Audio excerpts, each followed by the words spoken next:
little evangelists. Welcome back. This is Shweta from the US, and today our US team will be taking you on a little journey. Are you ready to go? Well, this little journey is going to be through the lands of 1 and 2 kings in the Bible. And our tour guide is a very special person. You might already know who he is. Do you want to meet him? Well, let's go.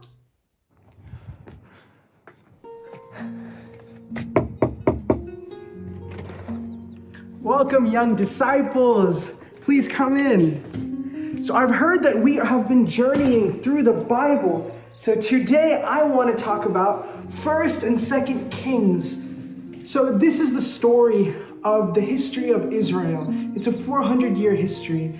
And it all is about this man named David, who is after God's own heart. I am this man named David. So there's a lot of different rulers, a lot of different kings who went away from God. And this history, we're gonna break it down. We're gonna talk about it.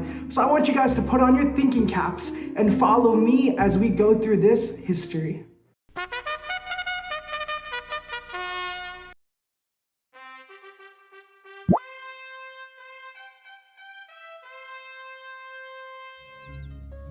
When I became old, I had Zadok the priest and Nathan the prophet blow trumpets to announce my decision to make Solomon as my heir. They led Solomon on a donkey to a special place where they anointed him with oil as the king to sit on my throne. The people were very happy and they rejoiced greatly for their new king. My son Solomon loved the Lord and walked in the footsteps of his father, keeping all the commandments. One day, God came to Solomon in a dream. Solomon, ask of me, what shall I give you? And he asked God for wisdom. O Lord my God, you have made your servant king in place of my father David. Although I am only a little child, I do not know how to do this. And your servant is in the midst of the people whom you have chosen, a great people, so numerous they cannot be numbered or counted. Give your servant therefore an understanding mind to govern your people, to be able to discern between good and evil. For who can govern this, your great people?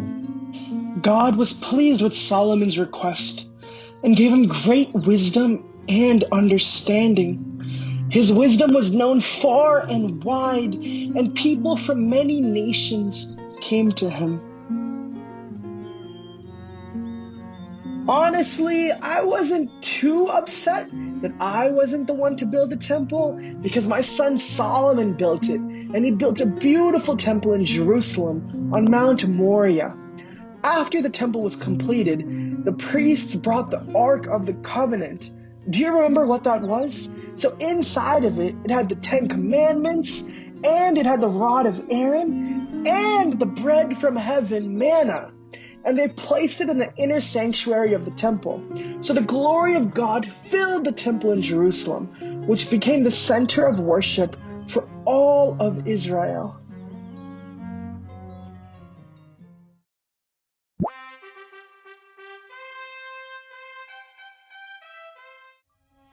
So after King Solomon died, his son Rehoboam became king.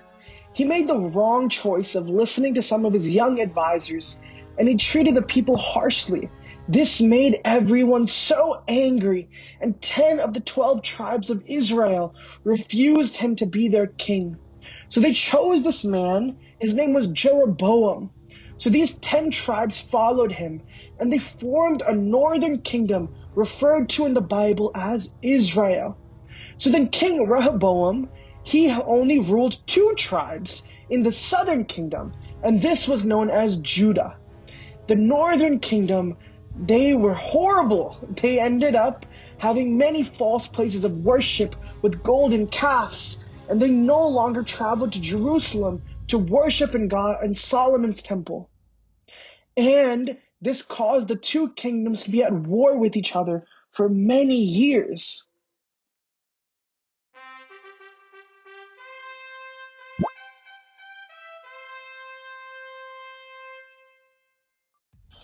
King Rehoboam, son of Solomon and my grandson, ruled Judah for 17 years. He was not faithful to God, and the people of Judah followed him in doing so many things that were displeasing to God. I am not pleased with him. They started worshiping idols and making false sacrifices and really hurting my God. Man, we've seen enough of that partying, kid.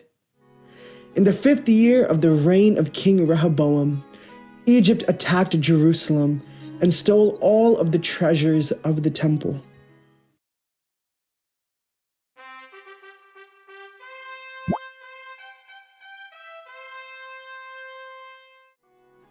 So many years after the time when King Jeroboam ruled the northern kingdom of Israel, Ahab came to the throne. So this man wasn't a God-fearing man. He married a woman named Jezebel. She worshipped so many false gods and was such a harsh person, and so many of God's prophets were killed because of her. But there was one man, a very powerful prophet, whose name was Elijah. So for those of you that don't know, prophet means a person who delivers God's messages to the people. So he wore a hairy garment with a leather belt. And he was so upset with the way King Ahab worshipped fake idols. He was such a powerful prophet. So one time he said there would not be any rain for 3 years. So you know what happened? For 3 years there was no rain. Can you imagine how hard living without water could be? God then asked Elijah to live by a brook. And guess who brought him food? This man had ravens that brought him food and meat to eat during this period with no water. And after the water had dried up from where he was staying, God sent him to a widow's house in Zarephath. Give me some water. Yes, I'll bring it right now. Wait, could you also give me some bread to eat? I only have enough flour and oil to make bread for me and my son. Do not be afraid. Go make the bread and come back and give it to me. Then go make some bread for yourself and your son. For God has promised that the jar of oil and the jug of flour will not be finished till the end of the drought.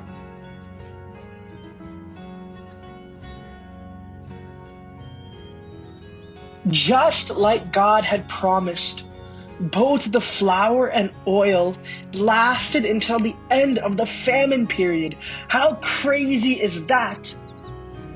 When the widow's son died of an illness, Elijah raised him from the dead with the power and grace of God. After many days, God told Elijah to go to King Achan. Elijah told him that his ignorance of God's word had caused this drought. Elijah then challenged the prophets of the false gods. There would be a contest on Mount Carmel where they would sacrifice a bull on the altar, but not light a fire. Then, calling on each of their own god, they would see which offering would be lit with fire, so they could determine the real God. Spoiler alert, the prophets of Baal failed. Our God, the one true God, sent a blazing fire down to consume the altar as a whole. This shook the people there, and the Israelites knelt down and worshiped the Lord. That second, it began to rain.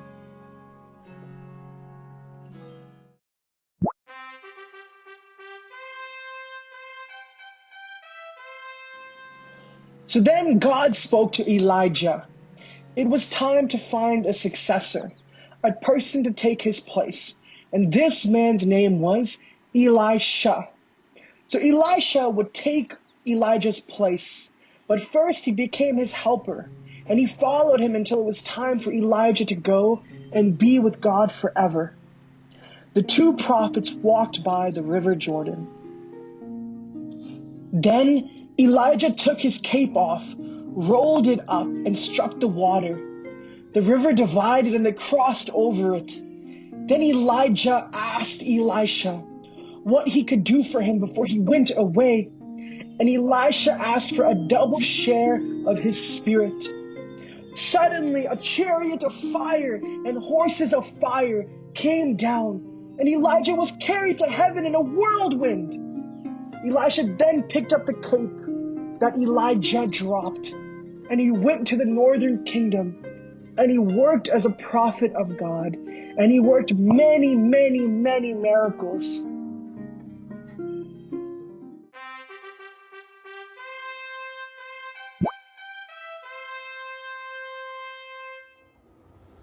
In 841 BC, a bad queen named Athaliah ruled the kingdom of Judah. She ordered the killing of the entire royal family. Only one baby boy named Joash was spared because he was hidden away and protected by the priests in the temple. When he became 7 years old, the priest Jehoiada declared him as king, and Queen Athaliah was killed. King Joash was a good king and was instructed in the laws of God by the priest. During his ruling, he took down all the temples that worshipped idols and repaired the temple with the money that had been donated to the temple.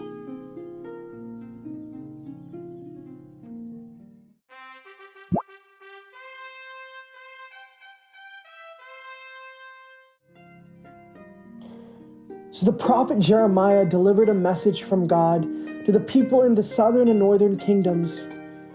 He told them they were being ungrateful, and he told them that they suffered because of their disobedience to God's laws.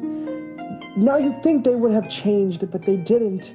They were being stubborn and rebellious, and they didn't listen. As the prophets warned them, in the year 722 BC, the king of Assyria conquered the northern kingdom. King Hosea was killed, and his people taken away as slaves. If only they had listened, they could have saved themselves.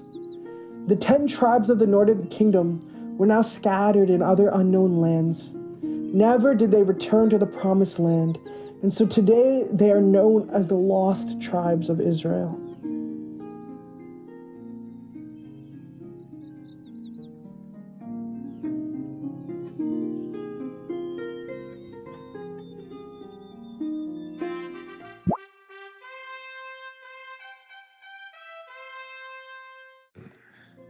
So I'm so disappointed in what happened to the Northern Kingdom. And honestly, I'm pretty disappointed in my chair. So this doesn't feel like a throne, so come on, follow me. And so many years after the good King Joash, there was another great king by the name of Hezekiah. Yes, this one feels a little bit more like a throne. So the good King Hezekiah, he was a person that taught his people God's law, and he taught them how to trust in God. And when he got sick, God sent the prophet Isaiah to come and heal him. King Hezekiah, God has heard your prayer. You will not die. Here is a sign that the Lord will do as he promised. The shadow cast by the sun will go backwards 10 steps on the sundial. The shadow of the what is going to go backwards how many steps?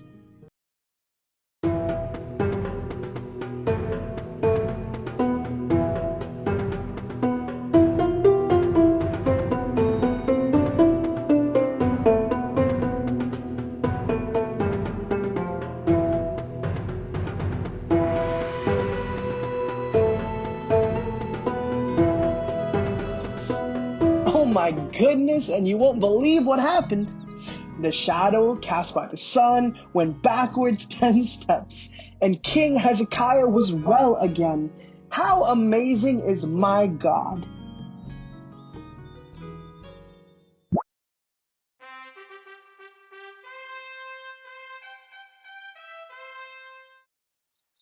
Now the next king was Manasseh. He was nothing like his father Hezekiah. He was evil and did not have the kind nature of his father. This pattern seemed to last for all the kings after him, except for King Josiah. Josiah had a heart for the Lord, just like me, and even helped the people turn away from false gods. He helped furnish and clean the temple to look its best. During this time, the priest Hezekiah found the book of the law of Moses.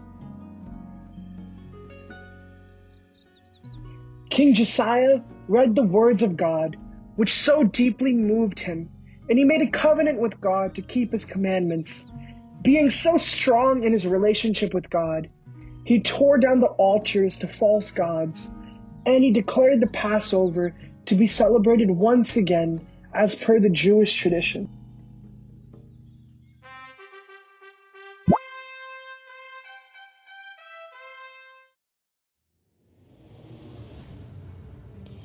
Now you're probably wondering what happened to the southern kingdom. The southern kingdom had been constantly fighting with the tribes in the northern kingdom, and had also turned away from their God and worshipped false gods. They also did not listen to the warnings of the prophets like Isaiah and Micah. Finally, King Nebuchadnezzar of Babylon attacked. He captured and took them into captivity. His men went into the temple in Jerusalem and broke into pieces the bronze pillars that King Solomon had made. They took the bronze and all the sacred vessels from the temple to Babylon and burned the temple down. The sad part of the story is called the Exile because the Israelites were removed from the Promised Land and sent to live in foreign lands. See, God loved them so much, and he sent many prophets to bring them back, but the Israelites rejected all of them. But God had a plan, and so we're going to go and dive deeper into his plan in our very next video. So in the meantime, continue to pray and stay tuned because what we have in store is even better. King David out.